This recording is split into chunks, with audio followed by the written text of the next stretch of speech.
सद्गुरुदेव भगवान की जय।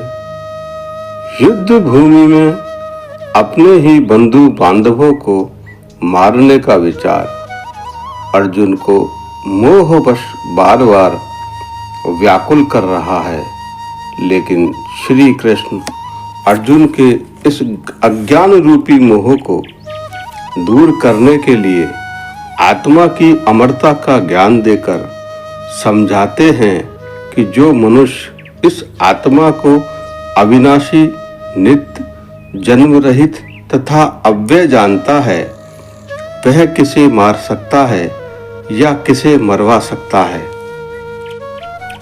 वेदा विनाशिनम नित्यम य एनम अजम अव्ययम कथम सह पुरुषः पार्थ कम घातयति हन्तिकम। भगवान कहते हैं, तू अपने वास्तविक स्वरूप की प्रत्यक्ष पहचान कर, आत्मा और शरीर के भेद को जान। शरीर परिवर्तनशील है, वह जन्म लेता है, बढ़ता है, क्षीण होता है और अंततः नष्ट हो जाता है। इसके विपरीत आत्मा जन्म रहित, अविनाशी है, अर्थात आत्मा किसी भी प्रकार के भौतिक परिवर्तन के अधीन नहीं है।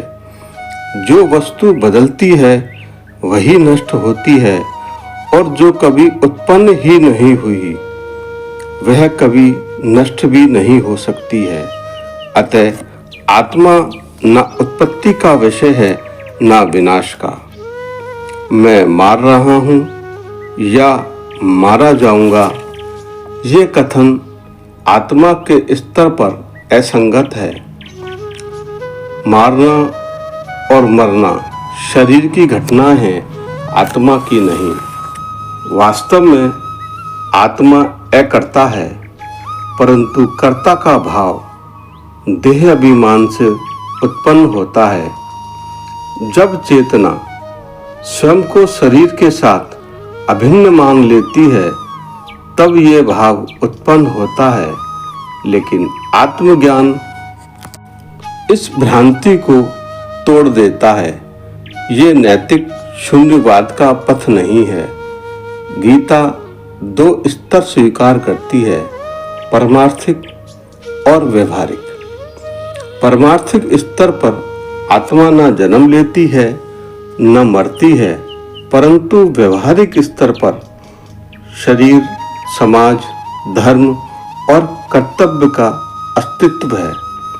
अर्जुन के लिए व्यवहारिक स्तर पर यह युद्ध धर्म युद्ध है।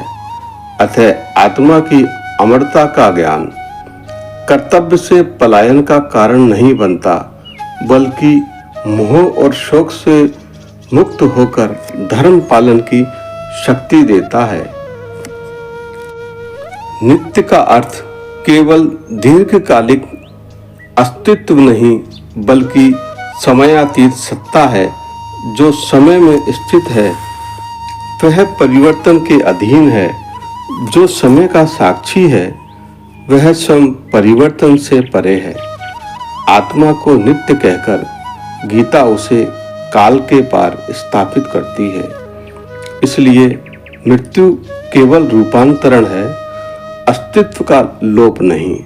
अतः जो अपने को शरीर मानता है वह मरता है और मारता है, और जो आत्मा के रूप में जानता है वह साक्षी है, न हंता न हन्य।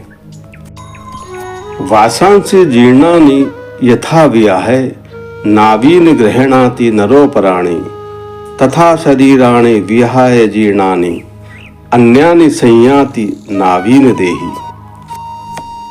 भगवान श्री कृष्ण अर्जुन को शरीर और आत्मा के संबंध को अत्यंत सूक्ष्म रूप से समझाते हुए कहते हैं, जब वस्त्र पुराने हो जाते हैं तब मनुष्य उन वस्त्रों को त्याग कर नए वस्त्र धारण करता है।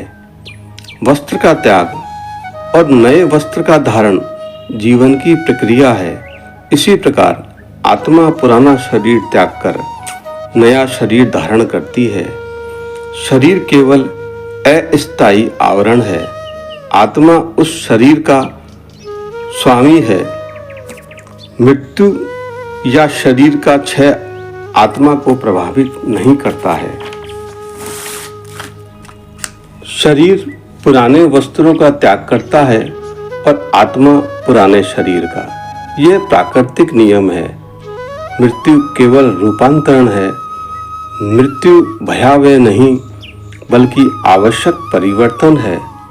जो व्यक्ति आत्मज्ञान प्राप्त कर लेता है वह जीवन और मृत्यु दोनों में स्थिर रहता है। सत्य का अनुभव शरीर की सीमाओं से परे जाकर करना चाहिए। शेष अगले भाग में। जय श्री कृष्ण।